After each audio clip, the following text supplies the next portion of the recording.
আসসালামু আলাইকুম। আমন্ত্রণ মাই টিভি সংবাদে। আপনাদের সঙ্গে আছি আমি রায়হান রোহান। শুরুতেই জানাবো সংবাদ শিরোনাম। সরকারি বেসরকারি অফিস বন্ধ রেখে ভোর থেকে 7 দিনের কঠোর লকডাউন। মোতায়েন থাকবে সেনাবাহিনী, বাইরে বের হলে জেল জরিমানা। দেশে করোনা রোগী শনাক্তের নতুন রেকর্ড, একদিনে দ্বিতীয় সর্বোচ্চ 115 জনের মৃত্যু। কাল থেকে আবার গণটিকাদান কর্মসূচি শুরু। করোনা সংক্রমণ বাড়ায়, হাসপাতালে বাড়ছে রোগীর চাপ। লকডাউন সফল না হলে পরিস্থিতি হবে ভয়াবহ, আশঙ্কা বিশেষজ্ঞদের। নির্দিষ্টকরণ বিল পাশের মধ্য দিয়ে জাতীয় সংসদে 2021-22 অর্থ বছরের জন্য 6,03,681 কোটি টাকার বাজেট পাস।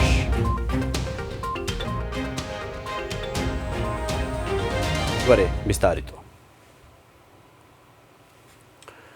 শুরুতেই লকডাউন প্রসঙ্গ। সরকারি বেসরকারি স্বায়ত্তশাসিত সব অফিস বন্ধ রেখে বৃহস্পতিবার ভোর 6টা থেকে 7 দিনের কঠোর লকডাউন শুরু হচ্ছে। এ সময় বন্ধ থাকবে গণপরিবহন, মার্কেট, শপিং মল। স্বাস্থ্যবিধি মেনে চলবে শিল্প কারখানা। সকালে মন্ত্রিপরিষদ বিভাগ এই সম্পর্কিত প্রজ্ঞাপন জারি করে। এতে বলা হয়, জরুরি প্রয়োজন ছাড়া 7 দিন বাইরে বের হওয়া যাবে না। আন্তর্জাতিক ফ্লাইট, নিত্যপণ্যের দোকান ও কাঁচাবাজার সকাল 9টা থেকে বিকেল 5টা পর্যন্ত খোলা থাকবে। হোটেল, রেস্তোরাঁ সকাল 8টা থেকে রাত 8টা পর্যন্ত খোলা থাকবে, কিন্তু বসে খাওয়া যাবে না। বিধিনিষেধ কার্যকরে মোতায়েন থাকবে সেনাবাহিনী। বিস্তারিত জানাচ্ছেন মাহবুব সৈকত। প্রতিদিনই লাফিয়ে লাফিয়ে বাড়ছে করোনার সংক্রমণ এবং মৃত্যুর সংখ্যা। অফিস খোলা রেখে 3 দিনের লকডাউন শেষে কঠোর লকডাউনের ঘোষণা দিয়ে প্রজ্ঞাপন জারি করেছে সরকার। 1 জুলাই ভোর 6টা থেকে 7 জুলাই মধ্যরাত পর্যন্ত 7 দিনের বিধিনিষেধ জারি করা হয়েছে। এ সময় সকল সরকারি, আধা সরকারি, স্বায়ত্তশাসিত ও বেসরকারি অফিস বন্ধ থাকবে। তবে কারখানা স্বাস্থ্যবিধি মেনে নিজস্ব ব্যবস্থাপনায় খোলা রাখা যাবে। সড়ক, রেল ও নৌপথে গণপরিবহন সহ সকল প্রকার যন্ত্রচালিত যানবাহন চলাচল বন্ধ থাকবে। আন্তর্জাতিক রুট খোলা থাকলেও আভ্যন্তরীণ বিমান চলাচল বন্ধ থাকবে। আওতামুক্ত থাকবে সেবামূলক প্রতিষ্ঠান এবং খাদ্য, শিল্পসহ নিত্য প্রয়োজনীয় পরিবহনের যানবাহন। শপিং মল, মার্কেট সহ সকল দোকানপাট বন্ধ থাকবে। নিত্য প্রয়োজনীয় দ্রব্যাদি এবং কাঁচাবাজার খোলা জায়গায় সকাল 9টা থেকে বিকাল 5টা পর্যন্ত বসবে। এ সময় হোটেল, রেস্তোরাঁ সকাল 8টা থেকে রাত 8টা পর্যন্ত খোলা থাকবে, তবে সেখানে বসে খাওয়া যাবে না। প্রজ্ঞাপনে বলা হয়, বন্ধ থাকবে সকল পর্যটন কেন্দ্র, রিসোর্ট, কমিউনিটি সেন্টার ও বিনোদন কেন্দ্র। জনসমাবেশ হয় এ ধরনের সামাজিক, রাজনৈতিক ও ধর্মীয় অনুষ্ঠান বন্ধ থাকবে। তবে স্বাস্থ্যবিধি মেনে মসজিদ সহ ধর্মীয় উপাসনালয়ে যাওয়া যাবে। বাণিজ্যিক ব্যাংকসমূহ শুক্র ও শনিবারের পাশাপাশি রোববার বন্ধ থাকবে। অন্য দিনগুলোতে সকাল 10টা থেকে দুপুর 1টা 30 পর্যন্ত চলবে লেনদেন। যথাযথভাবে লকডাউন কার্যকর করতে বেসামরিক প্রশাসনের পাশাপাশি মাঠে থাকবে সেনাবাহিনী ও বিজিবি। সেনাবাহিনী থাকবে, বিজিবি থাকবে, পুলিশ থাকবে, র্যাব থাকবে, যেটা যেটা দরকার ইনশাল্লাহ সবাই থাকবে মাঠে, যাতে সব কিছুর সর্বোচ্চ কল্যাণ হয় সেগুলো চিন্তা করেই আমরা এই সিদ্ধান্ত নিচ্ছি। আদারওয়াইজ সব কিছু একসাথে শাটডাউন করা ডিফিকাল্ট। করোনার সংক্রমণ কমাতে কঠোর পদক্ষেপ বলে জানান জনপ্রশাসন প্রতিমন্ত্রী। আসলে এই চেনটা ভাঙার জন্য স্থানীয়ভাবে আমরা কিন্তু বিধিনিষেধ আরোপ করেছি। অনেক জায়গাতেই কিন্তু ইতিমধ্যে 2 সপ্তাহ পার হয়েছে, অনেক জায়গাতে 3 সপ্তাহ পার হয়েছে। আমরা কিন্তু সেখান থেকে সুফলও পাচ্ছি। আমরা চাই যে আমাদের সামনে যেহেতু ঈদ আছে একটা চ্যালেঞ্জ, এবং তার আগেই যদি আমরা এই সংক্রমণটা যদি আমরা কমাতে পারি তাহলে কিন্তু এটা সবচেয়ে ভালো হবে। যেভাবে বেড়ে যাচ্ছে এটাকে রোধ করার জন্য অবশ্যই আমাদের এই বিধিনিষেধ এবং চলাফেরার যে বিষয়ে যে নিয়ন্ত্রণ, এটির কোনো বিকল্প নাই। 7 দিনের এই বিধিনিষেধের সময়সীমা বাড়বে কিনা সে ব্যাপারে বিশেষজ্ঞদের মতামতের পর সিদ্ধান্ত নেওয়া হবে বলে জানান ফরহাদ হোসেন। পরিস্থিতি অনুযায়ী বিশেষজ্ঞদের মতামত নিয়ে পরিস্থিতি অনুযায়ী সেটি চিন্তাভাবনা হবে। সংক্রমণ রোধে লকডাউনের সময় দেশবাসীর সহযোগিতা চান তারা। এই যে বিধিনিষেধগুলো দেওয়া হয়েছে সেটি সকলেই মেনে চলবেন। এই জিনিসটা আমাদের সবচেয়ে দরকার, সেটা হলো জনসাধারণের কোঅপারেশন। মাহবুব সৈকত, মাই টিভি, ঢাকা। কঠোর লকডাউনের মধ্যে যৌক্তিক কারণ ছাড়া ঘর থেকে বের হলে গ্রেপ্তার করা হবে বলে জানিয়েছে ডিএমপি। মন্ত্রিপরিষদ বিভাগ থেকে এই সংক্রান্ত প্রজ্ঞাপন জারির পর দুপুরে সংবাদ সম্মেলনে একথা জানান ডিএমপি কমিশনার শফিকুল ইসলাম। তিনি বলেন, রিকশা ব্যবহার করা গেলেও কোনো ইঞ্জিন চালিত যানবাহন ব্যবহার করলে আইনানুগ ব্যবস্থা গ্রহণ করা হবে। মাঠে ম্যাজিস্ট্রেট থাকবেন, যারা বিনা কারণে বাইরে বের হবেন তাদের মামলাও গ্রেপ্তার করে আদালতে প্রেরণ করা হবে বলেও জানান শফিকুল ইসলাম। জরুরি সেবা বলতে যে প্রতিষ্ঠানগুলোকে বুঝিয়েছে, যে পণ্যবাহী গাড়িগুলোকে বুঝিয়েছে, এটার বাইরে কোনো ধরনের যানবাহন আমরা এই শহরে চলতে দিব না। বাইরে বের হলেই সঙ্গত কারণ ছাড়া আমরা গ্রেপ্তার করব, মামলা নিব এবং তাদের আদালতে চালান করব। অর্থাৎ আমরা অত্যন্ত শক্ত অবস্থায় থাকব। অফিস খোলা রেখে 3 দিনের বিশেষ লকডাউনের শেষ দিনে রাজধানীর সড়কে ছিল ব্যক্তিগত গাড়ির চাপ। শুধু রিকশা ও পণ্যবাহী ট্রাক ছাড়া অন্য যান চলাচল বন্ধ থাকার কথা থাকলেও তা মানা হচ্ছে না। একই সাথে উপেক্ষিত রয়েছে স্বাস্থ্যবিধি। গণপরিবহন না চলায় কর্মজীবী সহ সর্বস্তরের মানুষকে ভোগান্তি পোহাতে হয়। রাকিব হাসানের রিপোর্ট।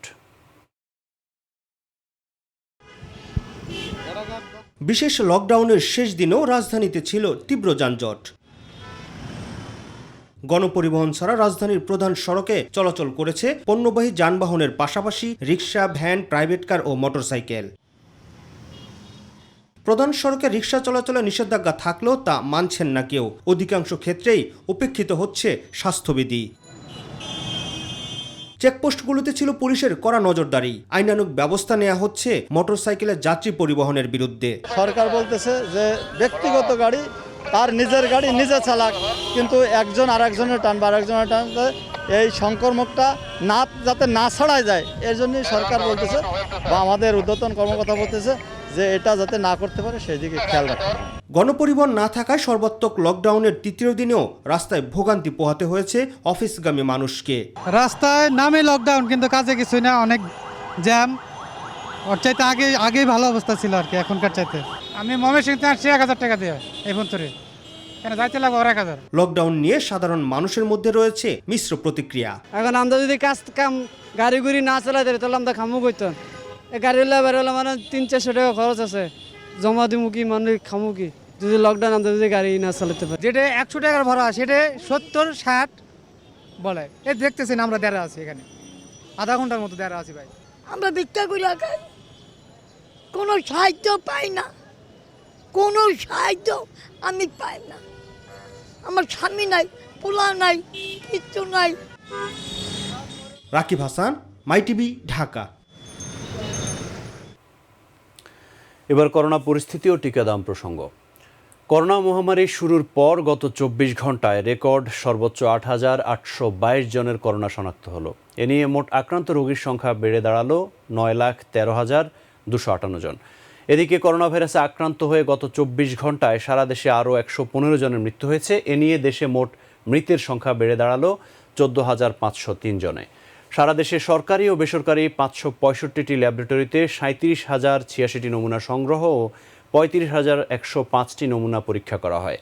এ নিয়ে মোট নমুনা পরীক্ষার সংখ্যা দাঁড়ালো 66,08,927টি। গত 24 ঘন্টায় নমুনা পরীক্ষায় শনাক্তের হার 25.13%। গত বছরের 8 মার্চ প্রথম রোগী শনাক্ত হওয়ার পর থেকে এ পর্যন্ত শনাক্তের মোট হার 13.82%।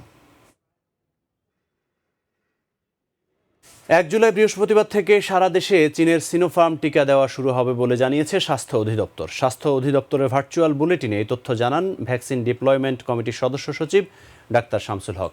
তিনি জানান সকাল 8টা থেকে দুপুর 3টা পর্যন্ত সকল মেডিকেল কলেজ হাসপাতাল, জেলা হাসপাতাল, সদর হাসপাতাল, 250 বেড হাসপাতাল ছাড়াও Chittagong institute of tropical and infection diseases হাসপাতালে টিকাদান কর্মসূচি চলবে। রাজধানী ঢাকায় চালু 48টি কেন্দ্রের মধ্যে 40টি কেন্দ্রে সিনোফার্মের টিকা দেওয়া হবে। মেডিকেল, নার্সিং শিক্ষার্থী, বিশ্ববিদ্যালয় শিক্ষার্থী, পুলিশ সহ আইনশৃঙ্খলা বাহিনীর সদস্যদের পাশাপাশি আগে রেজিস্ট্রেশন করারা সিনোফার্মের টিকা নিতে পারবেন বলেও জানান ডাক্তার শামসুল হক।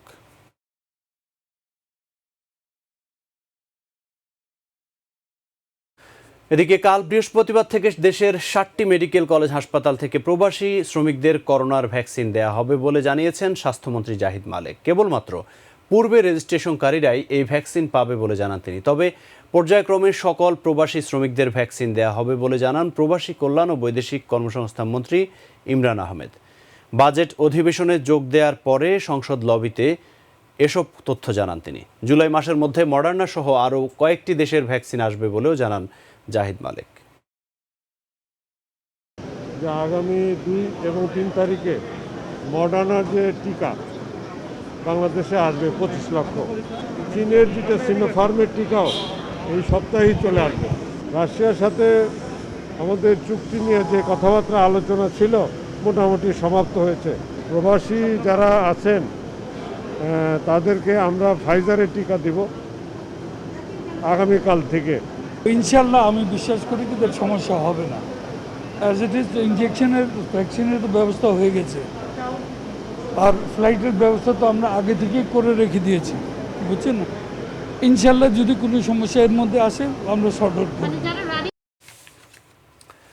এদিকে টিকা নিয়ে জটিলতা কেটে যাচ্ছে জানিয়ে পররাষ্ট্রমন্ত্রী ডক্টর এ কে আব্দুল মোমেন বলেছেন, দেশের সব মানুষের জন্যই পর্যায়ক্রমে টিকা আনা হবে। রাজধানীর ফরেন সার্ভিস একাডেমিতে এক উদ্বোধনী অনুষ্ঠান শেষে তিনি কথা বলেন। মন্ত্রী জানান, লকডাউনে বিদেশ যেতে ইচ্ছুক শিক্ষার্থীদের ভিসা কার্যক্রম চালু রাখার জন্য বিদেশি দূতাবাসগুলোকে নির্দেশ দেওয়া হয়েছে। তিনি আরও বলেন, বাংলাদেশ সীমান্তে মোবাইল ফ্রিকোয়েন্সি টাওয়ার বসিয়ে রেজিস্টার্ড সিম পাঠাচ্ছে মিয়ানমার। এসব সিম ব্যবহার করছে অপরাধীরা। এসব ফোন কল কোনোভাবেই নিয়ন্ত্রণ করা যাচ্ছে না, তবে নজরদারিতে রাখা হয়েছে বলে জানান আব্দুল মোমেন। যারা এই ধরনের ইন্টারভিউ কিংবা পাসপোর্ট নিতে যাবেন তারা তাদের এই ডকুমেন্ট দেখিয়ে তখন পুলিশ কমিশনারকে দে হ্যাভ অ্যাডভাইস যে তাদের যাতে অ্যালাউ করে নিশ্চিন্তে গিয়ে তারা। তো এইটা আমাদের একটা দায়বদ্ধতা ওদের সাহায্য করার জন্য। 2-3 তারিখে 2টো ফ্লাইট আসবে এই কবেক্সের 2.5 মিলিয়ন, এটা ওয়াশিংটনতে রওনা দিয়ে দিয়েছে। করোনা সংক্রমণ বাড়ায় হাসপাতালে বেড়েছে রোগীর চাপ। রাজধানীর বিভিন্ন হাসপাতালে সক্ষমতার চেয়ে ভর্তি রোগীর সংখ্যা বেশি। খুব কম সংখ্যক হাসপাতালে সিট খালি থাকলেও আছে আইসিইউ বেডের সংকট। দুশ্চিন্তায় সময় পার করছেন রোগীর স্বজনরা। লকডাউন সফল না হলে পরিস্থিতি ভয়াবহ আকার ধারণ করার আশঙ্কা বিশেষজ্ঞদের। এস এম আরিফের রিপোর্ট। করোনার উপসর্গ নিয়ে রাজধানীর হাসপাতালগুলোতে প্রতিদিনই ভিড় করছেন সাধারণ মানুষ। পরীক্ষা কেন্দ্রগুলোতে বেড়েছে মানুষের চাপ। কয়েকদিন যাবত জ্বর, ঠান্ডা, গলা ব্যথা আছে, শরীর ব্যথা। তো অন্য সময় হলে এই টেস্টটা করতে আসতাম আরও কয়েকদিন পরে, যেহেতু ইন্ডিয়ান ভেরিয়েন্টটা চলে আসছে এই জন্য তাড়াতাড়ি চলে আসছি। অনেকে সিরিয়াল দিতে পারছে না, ফোন অনেকবার ট্রাই করেও দেখা যায় সকালে 9:30 10টার মধ্যেই সিরিয়াল শেষ হয়ে যায়। সংক্রমণ বাড়ায় হাসপাতালে বাড়ছে রোগীর সংখ্যা। মুগদা মেডিকেল কলেজ হাসপাতালে 2 সপ্তাহের ব্যবধানে ভর্তি রোগীর সংখ্যা হয়েছে প্রায় 3 গুণ। আছে আইসিইউ সংকট।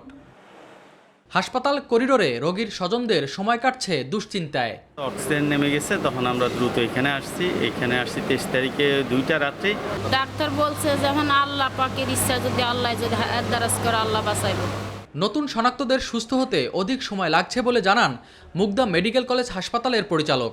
আগে মনে করেন একটা রোগীকে আমি 10 দিনের মাথায় হয়তো তাকে ডিসচার্জ করে দিতে পারতাম, কিন্তু এখন দেখা যাচ্ছে যে এটা 2 সপ্তাহ লাগতেছে, কোনো কোনো ক্ষেত্রে 20 দিনও লাগতেছে, এইরকমও হচ্ছে।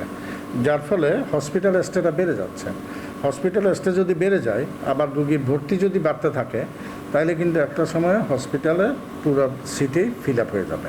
লকডাউন সফল করতে সরকারের পাশাপাশি সাধারণ মানুষকে এগিয়ে আসার আহ্বান জানান ডাক্তার অসীম কুমার নাথ। লকডাউনটা যদি সাকসেসফুলি আমরা করতে পারি, তাহলে যে ঊর্ধ্বগতি যেটা আমরা দেখতেছি, সেই ঊর্ধ্বগতিটাকে আমরা একটু থামাতে পারবো। আমি করোনা দূর করে ফেলতে পারবো না, কিন্তু ঊর্ধ্বগতিটা তো থামবে। থামলে হবে কি, আমার হাসপাতালগুলো নিঃশ্বাস নেওয়ার সুযোগটা পাবে। এস এম আরিফ, মাই টিভি, ঢাকা। এবার বাজেট প্রসঙ্গ। নির্দিষ্টকরণ বিল 2021 পাশের মধ্য দিয়ে জাতীয় সংসদে 2021-22 অর্থ বছরের জন্য 6,03,681 কোটি টাকার জাতীয় বাজেট পাশ করা হয়েছে। স্পিকার ডক্টর শিরিন শারমিন চৌধুরীর সভাপতিত্বে অনুষ্ঠিত জাতীয় সংসদের অধিবেশনে এই বিল পাশ হয়। এ সময় সংসদ নেতা প্রধানমন্ত্রী শেখ হাসিনা ও বিরোধী দলীয় উপনেতা গোলাম মোহাম্মদ কাদের উপস্থিত ছিলেন। মোবাল্লিক করিমের রিপোর্ট।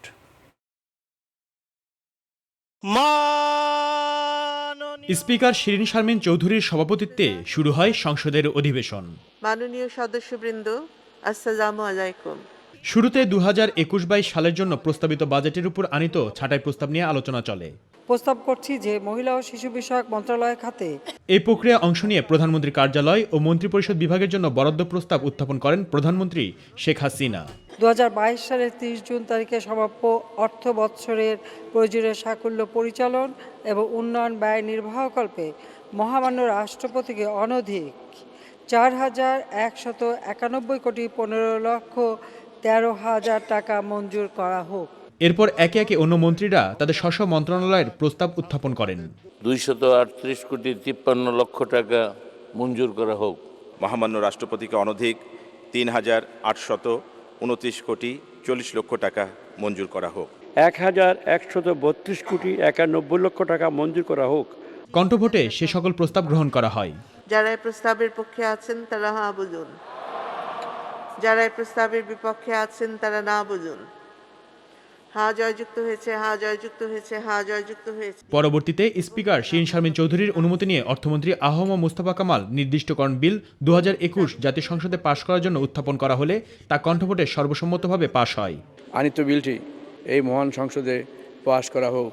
যারা এই প্রস্তাবের পক্ষে আছেন তারা হ্যাঁ বুঝুন। এ সময় সংসদে উপস্থিত সদস্যরা অর্থমন্ত্রীকে অভিনন্দন জানান। বিরোধী দলীয় সদস্যরাও এ সময় উপস্থিত ছিলেন। এদিকে রাষ্ট্রপতির অনুমোদনের পর 2021-22 অর্থ বছরের প্রথম দিন বৃহস্পতিবার থেকেই কার্যকর হবে এ বাজেট। 30 জুন তারিখে গত 3 জুন অর্থমন্ত্রী আহম মুস্তফা কামাল সরকারের এ ব্যয়ের ফর্দ সংসদে তুলে ধরেছিলেন। গতবারের মতো এবারও বাজেটের উপর আলোচনা হয়েছে সীমিত আকারে। সম্পূরক বাজেট সহ বাজেটের উপর 6 দিন 15 ঘন্টার মতো আলোচনা চলে। আমাদের দুদককে আরো শক্তিশালী করার দরকার। জাজ নিয়োগ 3 বছরে যদি আপনি দেখেন 200 থেকে 300 জাজ নিয়োগ করা হয়নি, যেখানে এই মুহূর্তে আমাদের 4000 জাজ প্রয়োজন। কর্মকর্তাদের নির্যাতনের ঘটনা বা নির্যাতনের অভিযোগ তদন্তে রাষ্ট্রে কোনো স্বাধীন কর্তৃপক্ষ নাই। এই যে আইনের অপপ্রয়োগ, এইটা একটি ভয়াবহ অবস্থা দাঁড়িয়েছে মাননীয় স্পিকার। মুবাল্লিক করিম, মাই টিভি, ঢাকা। আপনাদের সহযোগিতার জন্য আন্তরিক ধন্যবাদ। আসসালাম। রাজধানীর হাতিরঝিল বেগুনবাড়ি প্রকল্পটি পাবলিক ট্রাস্ট প্রপার্টি ঘোষণা করে রায় দিয়েছেন হাইকোর্ট। রায়ে আদালত বলেছেন, আমাদের ফুসফুস হিসেবে খ্যাত প্রকল্পটি সুরক্ষা করা একান্ত অপরিহার্য। এজন্য কয়েক দফা নির্দেশনা দিয়েছেন আদালত। বিচারপতি আশরাফুল কামাল ও বিচারপতি রাজিক আল জলিলের সমন্বয়ে গঠিত ভার্চুয়াল হাইকোর্ট বেঞ্চ রিট আবেদনের রায়ে হাতিরঝিল বেগুনবাড়ি প্রকল্পের সম্পূর্ণ এলাকায় সব ধরনের রেস্তোরাঁ, হোটেল, দোকানসহ বাণিজ্যিক প্রতিষ্ঠান অবৈধ ঘোষণা করেছে। আগামী 60 কার্য দিবসের মধ্যে সব ধরনের হোটেল, রেস্তোরাঁ সহ বাণিজ্যিক প্রতিষ্ঠানকে প্রকল্প থেকে উচ্ছেদ করতে নির্দেশ দেওয়া হয়েছে। আদালত প্রকল্পটি সংরক্ষণ, উন্নয়ন ও পরিচালনার জন্য প্রধানমন্ত্রীর কার্যালয়ের অধীন একটি পৃথক কর্তৃপক্ষ গঠন করতে বলেছেন। আদালত প্রকল্প এলাকায় জনসাধারণের ব্যবহারের জন্য মাটির নিচে ওয়াশরুমের ব্যবস্থা এবং নির্ধারিত দূরত্বে বিনামূল্যে জনসাধারণের জন্য সুপেয় পানির ব্যবস্থা করার জন্য বলেছে। আর লেকের পানিতে কোনো ধরনের বাণিজ্যিক কার্যক্রম নিষিদ্ধ করেছে আদালত। বাড়িতে ছাদ বাগান করলে 10% হোল্ডিং ট্যাক্স মকুফ করা হবে বলে জানিয়েছেন ঢাকা উত্তরের মেয়র আতিকুল ইসলাম। আর দক্ষিণের মেয়র ব্যারিস্টার শেখ ফজলেনুর তাপস বলেছেন, জলাবদ্ধতা নিরসনে চলমান কার্যক্রম আরও ত্বরান্বিত করা হবে। রাজধানীতে আলাদা অনুষ্ঠানে তারা এসব কথা বলেন। আরও জানাচ্ছেন জাহিদ আহমেদ বাবু। ঢাকার সবুজায়ন কর্মসূচির অংশ হিসাবে রাজধানীতে বৃক্ষরোপণ কার্যক্রম উদ্বোধন করল ঢাকা উত্তর সিটি কর্পোরেশন। সুস্থ পরিবেশের জন্য সবাইকে গাছ লাগানোর আহ্বান জানিয়ে প্রতিটি ওয়ার্ডে 2 লাখ চারা দেওয়া হবে বলে জানান উত্তরের মেয়র। আমাদের টার্গেট 2 লক্ষ গাছকে আমরা প্রত্যেকটি ওয়ার্ডে ওয়ার্ডে পৌঁছে দিয়ে আমরা কাজগুলো করব। যারা গাছ লাগাবেন ছাদের মধ্যে, এটি একটি কমিটির মাধ্যমে আমরা প্রত্যেককে 10% রিবেট দিব যারা গাছ লাগাবে ছাদের মধ্যে। জন্মে 2 বছরের মধ্যে নিবন্ধন সনদের সাথে একটি করে গাছে চারা দেওয়া হবে বলেও জানান আতিকুল ইসলাম। যে একটি করে বার্থ সার্টিফিকেট যখন দিব, একটি করে তখন আমরা গাছ দিব তাদেরকে। তাহলে সুতরাং যেই বাচ্চা ভূমিষ্ঠ হয়েছে তার জন্য কিন্তু একটি গাছ কিন্তু তার জন্য কিন্তু একটা অক্সিজেন সৃষ্টি করবে, ভবিষ্যতে সেজন বড় উঠবে। নগরীর বর্জ্য ব্যবস্থাপনা উদ্বোধন শেষে পরিচ্ছন্ন ঢাকা গড়ার লক্ষ্য নিয়ে কাজ করে যাচ্ছেন বলে জানান ঢাকা দক্ষিণ সিটি কর্পোরেশনের মেয়র। আমার জলাবদ্ধতা নিরসনে যে কার্যক্রমটা চলছে, আমি যদি এটা বন্ধ রাখি তাহলে কিন্তু ঢাকা শহর পানিতে আরো সয়লাব হয়ে যাবে। সুতরাং এই কার্যক্রমগুলো আমাকে দ্রুত গতিতে চালিয়ে যেতে হবে। এই বিষয়গুলো আমরা নজরে আনছি সরকারের কর্তৃপক্ষের, এবং আমি আশা করি যে এই কার্যক্রমগুলো আমরা চালিয়ে যেতে পারি। নগরী জলাবদ্ধতা নিরসনে চলমান কার্যক্রম বেগবান করতে প্রয়োজনীয় ব্যবস্থা নেওয়া হয়েছে বলেও জানান ব্যারিস্টার শেখ ফজলে নূর তাপস। 95% ঊর্ধ্বেই হলো বদ্ধ, তো সুতরাং এটা আমাদের জন্য অত্যন্ত বিশাল কর্মযজ্ঞ আমরা নিয়েছি, কিন্তু ইনশাল্লাহ আমরা যেভাবে পরিষ্কার করার সাথে সাথে দেখা যাচ্ছে যে পানি নিষ্কাশন অনেক বেড়ে যাচ্ছে। জাহিদ আহমেদ বাবু, মাই টিভি, ঢাকা। এবার নগর দর্পণ। বদলে গেছে রাজধানীর বুড়িগঙ্গা সেতু এলাকার দৃশ্যপট। নেই অবৈধ স্ট্যান্ড, রাস্তা দখল করে দোকান বসানোর চিত্র। দক্ষিণবঙ্গের প্রবেশ পথ বুড়িগঙ্গা সেতু দুই পাশে নেই কোনো দীর্ঘ যানজট। গন্তব্যে পৌঁছাতে এখন আর নষ্ট হচ্ছে না কর্মঘণ্টা। দুর্ঘটনার আশঙ্কাও কমে গেছে অনেকটা। মাই টিভির প্রতিবেদন প্রচারের পর স্থানীয় জনপ্রতিনিধিদের প্রচেষ্টায় উচ্ছেদ কাজটি করেছে স্থানীয় পুলিশ প্রশাসন। এস এম খোরশেদ আলমের রিপোর্ট, ক্যামেরায় ছিলেন সাগর আহমেদ। সড়কপথে দক্ষিণাঞ্চলের মানুষের রাজধানীতে প্রবেশদ্বার এই বুড়িগঙ্গা সেতু। এছাড়া ঢাকায় কেরানীগঞ্জ ও মুন্সিগঞ্জের সঙ্গে সংযোগ স্থাপন করেছে এই সেতুটি। কয়েক মাস আগেও বুড়িগঙ্গা সেতুতে ওঠার সংযোগ সড়কে সিএনজি অটোরিকশা ও লেগুনা স্ট্যান্ডের কারণে সৃষ্ট দীর্ঘ যানজটে ভোগান্তি পোহাতে হতো চলাচলকারীদের। এসব সমস্যা নিয়ে মাই টিভিতে প্রতিবেদন প্রচার হলে নড়েচড়ে বসেন স্থানীয় জনপ্রতিনিধি ও প্রশাসন। মাই টিভিতে 2 মাস আগে একটা নিউজ এসেছিল যে এখানে যানজটের, সেই নিউজটা আসার পরে আমাদের সিনিয়র অফিসারদের নলেজে আসে বিষয়টা, এবং সিনিয়র অফিসাররা আমাকে একটা পরিকল্পনা প্রদান করে, এবং পরিকল্পনা অনুযায়ী আমি স্থানীয় লোকজনের সাথে যারা নেতৃবৃন্দ আছে তাদের সাথে কথা বলে হকার একেবারেই উচ্ছেদ করে দেওয়া হয়েছে। রাস্তায় কোনো হকার বসতে দেওয়া হয় না। আপনি 10 থেকে 15 কিলোমিটার বেগে কিন্তু চলে যেতে পারবেন। কয়েকদিনের মধ্যেই বদলে যায় দৃশ্যপট। উচ্ছেদ হয় ফুটপাতের দোকান ও অবৈধ স্ট্যান্ড। আমি এখানে কমিউনিটি পুলিশের মাধ্যমে প্রায় 12 থেকে 14 জন তারা এই কাজটা করে পুরা যানজট এখন দূর করে দিয়েছে। ইনশাল্লাহ আগামীতে এখানে যানজট থাকবে না। মাই টিভি একটা অত্যন্ত তাদের যে কর্মপদ্ধতি, তারা যে সুন্দরভাবে কাজ পরিচালনা করছে, এটার জন্য আমরা আনন্দিত। এখন বুড়িগঙ্গা এলাকার রাস্তাঘাট ও ফুটপাত অনেকটাই পাকা, তাই নির্বিঘ্নে যাতায়াত করতে পারছেন পথচারীরা। যেভাবে পরিস্থিতি ছিল, গাড়ি ঘোড়া চলার যোগ্যতা ছিল না। আগে অনেক যানজট থাকতো, যানজটের কারণে আমাদের যাতায়াত অনেক কষ্ট হয়ে যেত, দোকানে দেরি হয়ে যেত। আগে যেমন মনে করেন ঘন্টার পর ঘন্টা এই জায়গায় রেল লাইনে দাঁড়ায় থাকতে হইতো, এখন এই ধরনের কোনো যানজট নাই। অহেতুক গাড়ি স্ট্যান্ড বানাইয়া, সিএনজি স্ট্যান্ড বানাইয়া এটা যানজট না হয় এমন দিন থাকে। গন্তব্যে পৌঁছাতে এখন আর নষ্ট হচ্ছে না কর্মঘণ্টা, তাই খুশি চলাচলকারীরা। কোনো মেঘ বৃষ্টি নামে রাস্তাঘাট ভাঙা জায়গায় যানজট লাগে, পানি ছড়তে পারে না, এই সমস্যা। এখন কোনো যানজট নাই, রাস্তাঘাট ক্লিয়ার আছে। সাধারণ পুলিশ সবাই এখন সতর্ক, আমরা সতর্ক। জি, সকলের প্রচেষ্টায় এইটা কাজ সুন্দর হয়েছে। গত কয়েক মাস আগেই যেখানে যানজটের কারণে মানুষ নির্দিষ্ট সময়ে গন্তব্যে পৌঁছাতে পারত না, আর সেই জায়গায় এখন মাই টিভি নিউজ এবং প্রশাসনের চেষ্টায় তা যানজট মুক্ত হয়েছে, এবং যার যা নির্দিষ্ট সময়ে তাদের গন্তব্যে পৌঁছাতে পারছেন। আর এই ধারাবাহিকতা যেন অটুট থাকে এমন প্রত্যাশা সকলের। দর্শক, এই নগরের যে কোনো দুঃখ দুর্দশার চিত্র তুলে ধরছে মাই টিভি, আর এই দুঃখ দুর্দশার চিত্র তুলে ধরতে আমরা আসছি আপনার এলাকায়। প্রতি বুধবারের এই আয়োজনে আপনারা থাকুন মাই টিভির সাথে, সঙ্গে থাকবো আমি এস এম খোরশেদ আলম। কঠোর লকডাউনকে সামনে রেখে দাম বেড়েছে শাকসবজি, পেঁয়াজ, রসুন ও আদার। বিক্রেতারা বলছেন সরবরাহ কম ও পরিবহন খরচ বাড়ায় এসব পণ্যের দাম বেড়েছে। খোলা সয়াবিন তেলের দাম কিছুটা কমলেও আগের বর্ধিত মূল্যেই বিক্রি হচ্ছে তেল। চাল, ডাল, আটা, চিনি সহ অন্য সব নিত্যপণ্য। বাজারে ক্রেতার সংখ্যা বাড়ার সঙ্গে সঙ্গে বেড়েছে বেচা কেনাও। এস এম খোরশেদ আলমের রিপোর্ট। রাজধানীর কারওয়ান বাজার। কঠোর লকডাউনের আগে বেড়েছে ক্রেতাদের চাপ। সব ধরনের শাকসবজির দাম বেড়েছে। ক্রেতার ভিড় ও অগ্রিম কেনাকাটার জন্যই এই মূল্য বৃদ্ধি বলে জানান ক্রেতা বিক্রেতারা। পটল ছিল 30 টাকা, এখন 40 টাকা হয়ে গেছে। একটা লাউ দাম 30 টাকা, লাউ এখন 50 টাকা। একটা চাল কুমড়ার দাম 30 টাকা, এর চাল কিনছি 60 টাকা দিই। আজকে মোটামুটি ভালো কাস্টমার বাজারে আছে, এবং কি মালের দাম 2 দিন আগের থেকে আজকে আবার একটু দামটা বাড়ছে। বেড়েছে আদা, রসুন, পেঁয়াজ সহ আরও কিছু নিত্যপণ্যের দাম। আলু, পেঁয়াজ আর রসুন, আদা এই 3-4টা জিনিসের দাম বাড়ছে বর্তমান। যাদের সামর্থ্য আছে তারা টুকটাক, যেখানে হয়তো 2% 3% লোকে বাজার করছে এইবার। যারা ইনপুট করে মজুদদার তারাই এই কাজটা করে। তো ইস্যু তো লকডাউনের কারণে এটাই দেখায় যে লকডাউনের কারণে আমাদের গাড়ি আসে না, এ আসে না, হে আসে না। নতুন করে বাড়েনি চাল, ডাল, আটা, প্যাকেট তেল, চিনি ও মুরগির দাম। দাম আগের মতোই আছে, 135-40 টাকা এরকম করে আজকে বিক্রি করতেছে। তো চাল বাজারে বেচা কেনার কোনো হেডেক নাই, দামেরও কোনো উদ্যোগতি নাই। এই শুধু যাচাই বাছাই করি যায়, মানুষের সুযোগ মতো জরিমানা করি যায়, কিন্তু মেলে যে 200-300 টাকা করে বাড়াইছে ওখানে কেউও যায় না।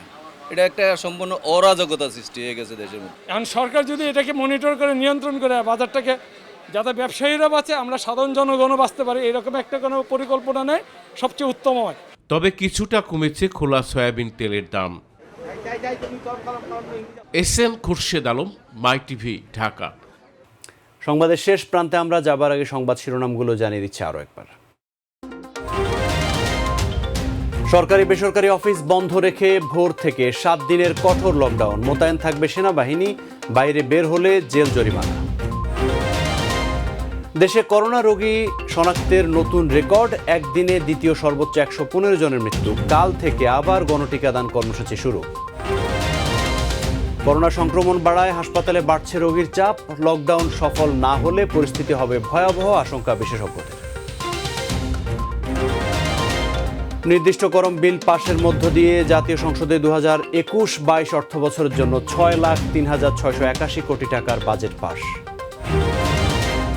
চীনকে ম্যালেরিয়া মুক্ত দেশ হিসেবে স্বীকৃতি দিয়েছে বিশ্ব স্বাস্থ্য সংস্থা, দেশটির জনগণকে টেড্রোসের অভিনন্দন। এবং পূর্ণাঙ্গ সিরিজ খেলতে বাংলাদেশ জাতীয় ক্রিকেট দল এখন জিম্বাবুয়েতে, কাল থেকেই অনুশীলন শুরু টাইগারদের।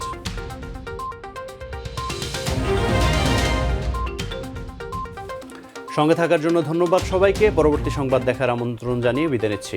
আল্লাহ হাফেজ।